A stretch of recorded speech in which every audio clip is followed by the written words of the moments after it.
Hi all, earnest അക്കാഡമിയുടെ മറ്റൊരു വീഡിയോയിലേക്ക് സ്വാഗതം.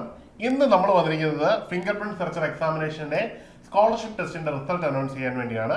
നമ്മൾ ഈ ഒരു എക്സാം നടത്തുകയുണ്ടായി. ഇതിന്റെ അടിസ്ഥാനത്തിൽ നമുക്ക് റിസൾട്ട് വന്നിട്ടുണ്ട്. ഈ റിസൾട്ടിനെ പറ്റി പറയുകയാണെങ്കിൽ ഓൾ ഓവർ കേരളയിൽ നമ്മൾ നടത്തിയ ഒരു എക്സാമിനേഷൻ ആണ്. ഒരുപക്ഷെ കേരള PSCക്ക് മുമ്പ് തന്നെ ഒരുപക്ഷെ എല്ലാ ഉദ്യോഗാർത്ഥികളും എഴുതിയിരിക്കുന്ന ഒരു എക്സാം ആയതുകൊണ്ട് തന്നെ നിങ്ങളുടെ പഠനത്തിന്റെ നിലവാരം അളക്കുന്നതിനും ഒപ്പം തന്നെ നിങ്ങൾ ഏത് തലത്തിൽ നിൽക്കുന്നു എന്ന് മനസ്സിലാക്കാനും പറ്റുന്ന ഒരു എക്സാമിനേഷൻ ആണ് ഈ നടന്നത്. രണ്ടാമത്, ഈ ഒരു എക്സാമിനേഷന്റെ മാർക്കിന്റെ അടിസ്ഥാനത്തിൽ നിങ്ങൾക്ക് പഠിച്ച് നിങ്ങളുടെ സ്കോർ ഉയർത്താനുള്ള ഒരു സമയം കൂടി നമുക്ക് ലഭിക്കുന്നു എന്നതാണ് ഇതിന്റെ ഏറ്റവും പ്രധാനപ്പെട്ട കാര്യം. കാരണം നമുക്കറിയാം എക്സാമിനേഷന്റെ ഡേറ്റ് വരുന്നത് 18/12/2025 ആണ്. അപ്പോൾ ഇനിയുള്ള ദിവസങ്ങൾ ശ്രമിക്കുകയാണെങ്കിൽ നിങ്ങൾക്ക് ഉറപ്പായിട്ടും നിങ്ങളുടെ മാർക്ക് ഉയർത്താൻ പറ്റും. ഈ ഒരു എക്സാമിനേഷനോട് നിങ്ങൾക്ക് കിട്ടുന്ന ഏറ്റവും വലിയ അഡ്വാൻറ്റേജ് നിങ്ങളുടെ സ്ട്രെങ്തും വീക്ക്നസും മനസ്സിലാക്കാനും അതിനനുസരിച്ച് നിങ്ങളുടെ പഠനത്തെ ക്രമപ്പെടുത്താനുമുള്ളൊരു മതിയായ സമയമാണ്. അപ്പോൾ നമുക്ക് റിസൾട്ടിലേക്ക് പോകാം. റിസൾട്ടിലേക്ക് പോകുമ്പോൾ ഒന്നാമതായിട്ട് വന്നിരിക്കുന്നത് മനുവാണ്. അദ്ദേഹത്തിന് 74.73 മാർക്കാണ് കരസ്ഥമാക്കാൻ പറ്റിയിരിക്കുന്നത്.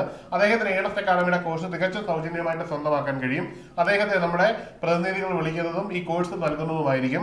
അടുത്തതായിട്ട് 2, 3, 4 സ്ഥാനങ്ങളിലേക്ക് വന്നിരിക്കുന്നത് ശ്രീജിത്ത് S രണ്ടാം സ്ഥാനത്തേക്ക് വന്നിരിക്കുന്നു. അദ്ദേഹത്തിന് 69.36 മാർക്കാണ് ഇതിൽ കരസ്ഥമാക്കാൻ പറ്റിയിരിക്കുന്നത്. അടുത്തത് അയറൻ ജോസ് ആണ്. അദ്ദേഹത്തിന് 56.39 മാർക്കാണ് ഇതിൽ കരസ്ഥമാക്കാൻ പറ്റിയിരിക്കുന്നത്. അടുത്തത് അക്കീലാണ്. അക്കീലിന് 47.05 മാർക്കാണ് 100 കരസ്ഥമാക്കാൻ പറ്റിയിരിക്കുന്നത്. ഇവർക്ക് എല്ലാവർക്കും ആശംസകൾ. നിങ്ങൾ നിങ്ങളുടെ പഠനം തുടർന്നും ഇതുപോലെ തന്നെ കൊണ്ടുപോവുക. നല്ല മാർക്കോടുകൂടി തന്നെ നിങ്ങൾക്ക് ഒന്നാമതെത്താൻ പറ്റും എന്ന രീതിയിൽ തന്നെ നിങ്ങളുടെ പഠനം മുമ്പോട്ട് കൊണ്ടുപോകണം. ഇനി ഈ റാങ്ക് ലിസ്റ്റിൽ ഉൾപ്പെടാതെ പോയ ഉദ്യോഗാർത്ഥികളുണ്ട്. അവരാരും തന്നെ ഡിസപ്പോയിന്റഡ് ആകേണ്ടതില്ല. നിങ്ങളുടെ വീക്ക്നെസ് എവിടെയാണെന്ന് മനസ്സിലാക്കി നമുക്ക് കൃത്യമായി പഠിച്ചു പോയാൽ ഇനിയുള്ള സമയം കൊണ്ട് നിങ്ങൾക്ക് റാങ്ക് ലിസ്റ്റിൽ ഇടം തേടുന്ന ജോലി കിട്ടുന്ന ഒരു മാർക്കിലേക്ക് എത്താൻ പറ്റും എന്ന് ഒരു കോൺഫിഡൻസ് ഉണ്ടാവണം. ആ രീതിയിൽ തന്നെ നിങ്ങളുടെ പഠനം ക്രമീകരിക്കണം. അതിന് സഹായിക്കുന്ന രീതിയിലാണ് ഏണസ്റ്റ് അക്കാഡമിയുടെ കോഴ്സ് നിങ്ങൾക്കായിട്ട് തയ്യാറാക്കിയിരിക്കുന്നത്.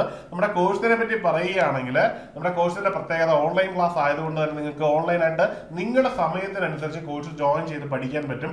അതുപോലെ തന്നെ ലൈവ് ക്ലാസ്സും റെക്കോർഡഡ് ക്ലാസ്സുകളും നിങ്ങളുടെ സമയത്തിന് ലഭ്യമാണ്.